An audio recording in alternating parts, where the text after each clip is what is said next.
Hey everyone, and welcome back to another tutorial.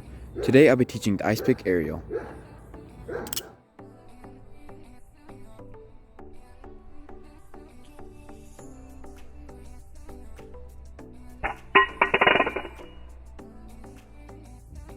So to do the Icepick Aerial, first off you want to start by grabbing onto the safe handle, letting the bite handle swing, and then you're going to swing this bite handle up like this while holding onto the safe handle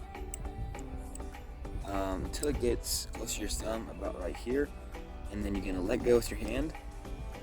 You're going to pull your hand away, and you're going to let it rotate until it gets here, where the blade is facing down and the handle is up in the air. And you're going to put your hand like this with your 4 fingers like this, and then your thumb over here, and you're going to kind of like lunge your hand forward like this and grab the 2 handles in between your thumb and your other 4 fingers, and then just grab on to both handles.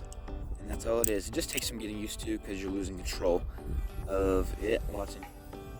Thanks for watching, everyone. If the tutorial helped you out, be sure to like, subscribe, and hit the bell icon so you don't miss any upcoming uploads. And check the link in the description to check out my merch. See y'all in the next tutorial.